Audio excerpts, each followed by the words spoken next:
Darren Dryden. What's going on, Darren? How are you, bud?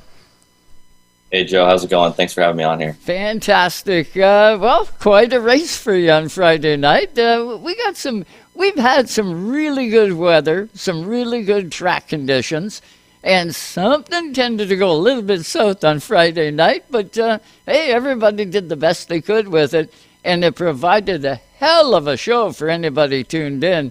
That was quite a ride, bud. Yeah, it was definitely interesting. We had a blast. Obviously, we all had the same track conditions, and yeah, we were able to come out on top and be able to stay on top of those ruts and not be eaten up. And unfortunately, there was a few rough ones, and I'm glad everybody's okay. But it was just one of those nights, and obviously, yeah, it was a really rewarding night for our entire team. Darren, I couldn't help but notice down low in turn 3, 4, and I guess down in 1, 2, maybe not as bad, but definitely in turn 3, 4. I noticed the 12, you were hanging right tight to the wall. Was that either going right up tight to the wall or you had to be up to the cushion? And I know that's where the 45 was running.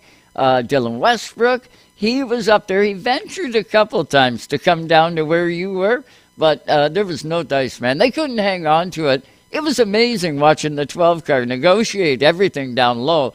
But was that the case? You either pinned it to the fence on the inside or you went up high? Yeah, I mean, the start of the race, I ran the top. I was, running the same line as them, and I realized, I was kind of losing pace with them a bit. So I had to try something different. And when I went back to the line that was working in the heat race and kind of, saw the amount of grip that I could get off of it, as long as, I could keep it on all four wheels at least most of the time, then I would be able to catch up. So after a few laps, I was able to catch up. And it may have looked like I was close to the inside wall, but I would at least be a car length off of it or more because there was a nasty rut there that was eating people up. So I kind of hung around the outside of that and, maybe hooked my left rear on it and stuff like that. But I seemed to have found a line that honestly I felt nobody in front of me when I was lapping them was doing that. So it kind of it worked for my advantage. There's guys up top, guys down low, and not normally I would be the one to be splitting cars, three wide and stuff like that going through lap traffic. But I definitely felt comfortable on an uncomfortable track to say the least. Well, you did amazing. And is there much you can do, Darren, as a race team to set up for conditions like that? Because by the time you roll into the A main, you know pretty well what's out there. Now, with a dirt track, it does change lap by lap, but you kind of somewhat know what you're up against. Is there a way you can dial that car in to make it maybe a little easier to go through some of the mogos and jumps? Yeah, I mean, we definitely found something that worked for us on those conditions, and obviously, you could definitely set yourself up outside of the box, and all of a sudden, you're hanging on for your life, and that may, predict where you're going to be running throughout the night too. Playing it safe, maybe running the top or through Carter's way up where it was smooth, but yeah, we just were kind of on point with it, and it was one of those races where maybe you didn't want to crank the wing back too much too, because the amount of grip that you were getting running those areas, it was pretty surreal. So yeah, no, I had a blast doing it. I'm actually a little bit shocked how it wasn't fearing me and all that, but a lot of these times where we run in these rough tracks, it honestly just excites me to almost, and I feel like we're always comfortable when we do it, and we do have a good setup point for when we do run these rougher tracks. So. We're with Darren Dryden, driver the number 12, goes to Victory Lane on Friday night at the Big O.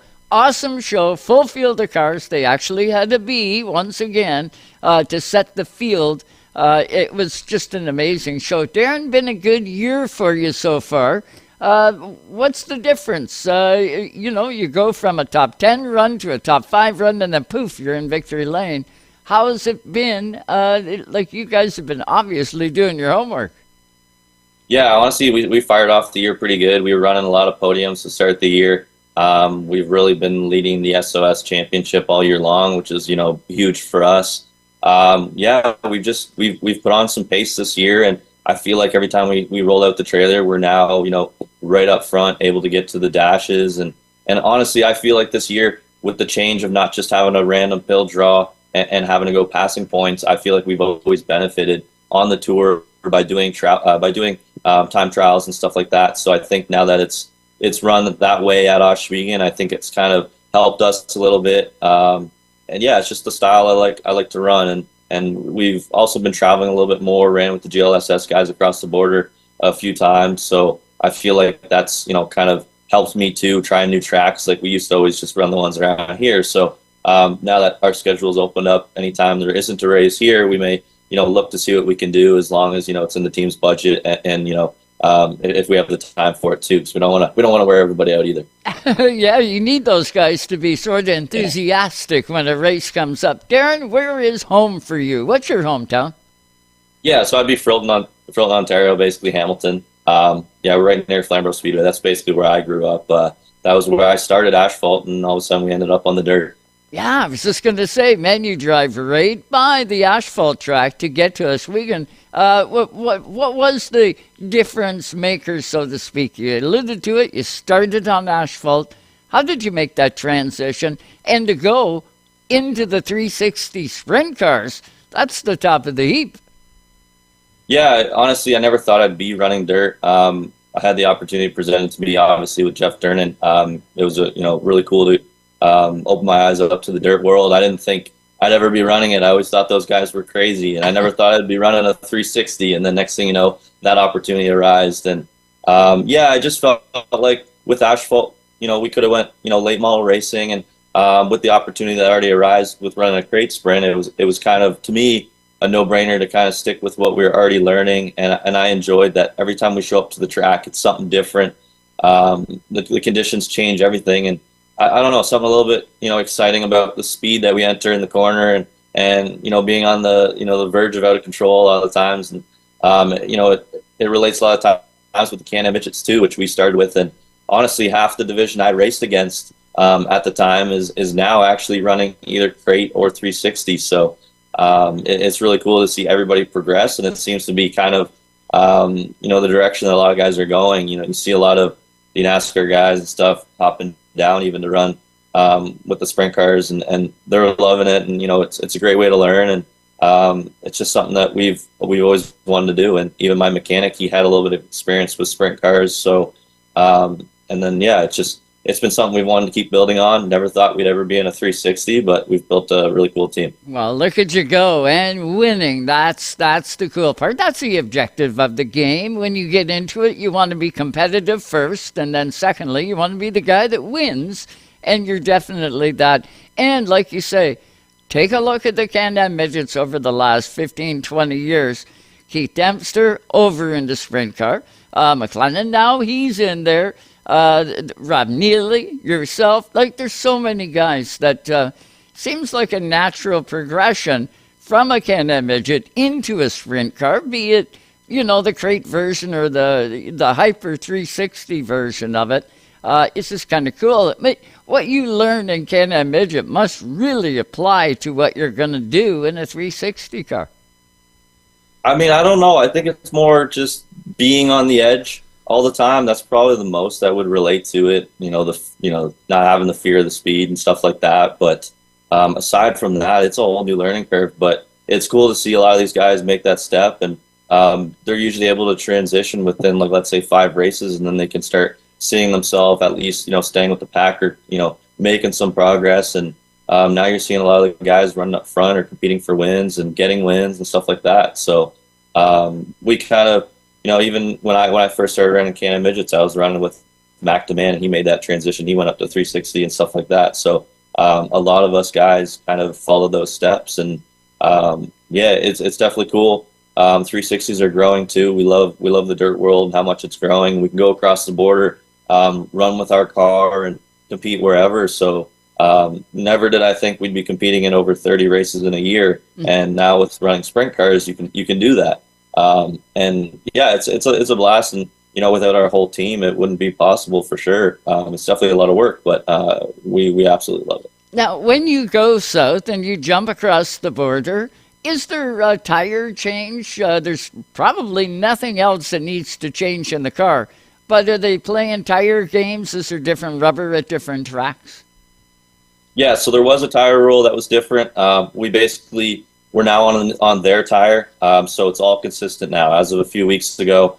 So yeah, we can go across the border, run with them, and even then, it wasn't that big of a deal. We were only needing a different right rear, and then we could compete with them, and you'd kind of bank it and use it, grab a couple sort of things. So now we're all on the same, rule book basically. The only thing that changes is the wicker rule, which is just a very simple part we can change. And overall, yeah, it's a blast. Obviously, there's a little bit of differences if we were to go around with ESS, where we'd have to change some stuff with our car. Right. But some people are prepared for that, and they can do that. Yeah, so it's definitely cool. There's not much that you need to do, and at least we could still go out there and run with them. We just might be at a little bit of disadvantage unless we had a dished wing or in-car adjustments, stuff like that. But yeah, overall, same car, same everything.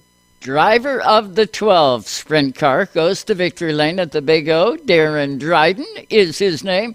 Darren, what comes up now? We're getting close to the end of the season. We got championships in the Tour, at home, and then we got the Sprint Car Nationals still to come.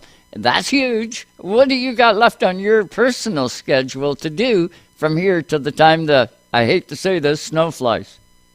Yeah, so we're going to be at Oshwegan, obviously the finish of the year, and then Nationals. We are going to be making another trip to Eldora, so we're super excited about that. I'll racing basically alongside High Limit the same night, which is super cool. Very, good opportunity for us. And then we're even going to be obviously one more race with Southern Ontario Sprints at Merrittville to finish off the year. And aside from that, I don't know what we're going to fit into our schedule, but yeah, it's getting thin to finish the year off here, and it's definitely flown by this whole summer. So what do we got for sponsorship on that car? I know they mean a ton to you. Who you got? Yeah, so obviously, first and foremost, I got to thank my team, my dad, John Dryden, Steve Gary, Steve Molden, Liam Hopkins, and the team behind us. But as for sponsorship, Humberview Parts, DJD Gear, Moxie, Horizon 9 Voltage Services, DJD Graphics, 3M Wrap Films, Alpha Microtech Inc., Bromark Truck, Expert Transmission Total Car Care, Voss Contractors Group, Butler Built, Desert Insurance, Sandy Burnside. We got Indie Graphics, Grindstone Landscaping, Macro Foods, Flower Machine Shop, Connell's Construction, Junk Unlimited, Race Med, and Canadian Racing Tours. It's honestly, it's been awesome to have everybody's support and keep growing this team. Well, I'll tell you, your race car is beautiful. I know Sue's got a picture of it up on the screen. I can't see it, but I watched it on Friday night, and you're doing a fantastic job, man. So cool to see you get in victory lane at this time of the year. A good time to get hot. That you got to know that Dylan Westbrook has been on fire, and now Tricky Nicky put you into that category, and there's still more to come. It's anybody's game just yet. And you can see the other teams all picking it up. It's got to be making you guys at the top sort of go, wow, we got to turn the wick up because everybody's coming. Yeah, no, we're excited with how it's been for us, this whole team. And we keep gaining, start of the year all the way to the end of the year. We're getting a lot more podiums than we ever did before. We're able to compete, make gains. Like, that was actually my first 360 win where I didn't start from the front row too. So we've got wins at other tracks, first one at Oshwegan for us. So that's a huge thing for us. Oshwegan's definitely, I believe, the hardest place to get wins. You got somebody like Dylan Westbrook who's just got that place dialed in. And on any given night, there's a lot more guys able to compete. And it's definitely turned up to everybody's game. We're all getting quicker. Now when you got the Americans coming in, it's not domination on their end. It's the Canadians defending home turf and doing their best to keep them behind them, sort of thing. And it's great. It's a good rivalry. We got a lot of friendships across the border, and it's a lot of fun. Well, it's racing family, right? There is no border. When it comes time for our sport, really, there is no border. And it's cool. This goes, Darren, right across the board, too. Whether it's pro late model, super late model, you guys, it's really becoming part of the landscape where the Canadians go into a U.S. track or the U.S. guys come here. It's no longer they're going to kick our ass. That doesn't seem to happen anymore. It's going to be a competitive show. And that's what we all wanted. That's what we all need. And it's a tribute to a lot of the Canadian race teams for taking those beatings and turning them into something where they're saying, we're not going to get beat like that anymore. And it's really coming true. These last 3-4 years and looking at the future, man, we got a lot to be excited for. And it's all tribute to you guys, your teams, and going to work like you're doing. Keep it going. It's so cool. I'll tell you, as a race fan first, I love watching it. Can't wait to get to the Big O. Probably be down there for the Nationals. Can't wait for it. It's huge. Very cool. And yeah, the other thing that I find interesting is all the divisions are really working on together a lot more nowadays. So not having so many overlaps or having the opportunity to compete in Canada as a points race and stuff like that. I think it's really opened up the ability for us to compete with each other rather than against each other. And we can kind of get everybody together on one given night, and it puts on a big show. Like, they had a lot of people show up to that race just because the Americans were in town. So it always adds a lot of hype to the whole racing season, the whole program. So. Oh yeah, if you can beat those guys, man, you're making a statement, and that's cool. You did it on Friday night. I bet next Friday night you'll be the guy, Darren, out there with a shovel when no one's looking, digging a couple of ruts. Yeah, honestly, the rough track isn't gonna affect us, or we'll be excited to see some character in it. But obviously, we want it to be safe for everybody too. So it'll be interesting to see what they do to the track to prepare for next week and give everybody a safe track and have some fun again. So we're looking forward to it. It's been a good year. Yeah, well, Clint Jeffrey will be out there, him and the team. Well, you won't see that track again on Friday night. I can almost guarantee it. But kind of cool while it was there to give us something different. And there's always something different on dirt. Thanks so much for the time tonight, bud. We genuinely appreciate it. Keep going. Tricky, Nikki, and Dylan, and the rest of us, you watch out. Turner's going to be up there, and Bowman, and so many of you guys. It's just great racing. Good luck. Keep it going. Yeah, thank you, Joe. I appreciate you having me on here. It's always a pleasure to talk to you. You bet. That's Darren Dryden, driver of the number 12. Watch for him. Yet another tough competitor at the top of the heap.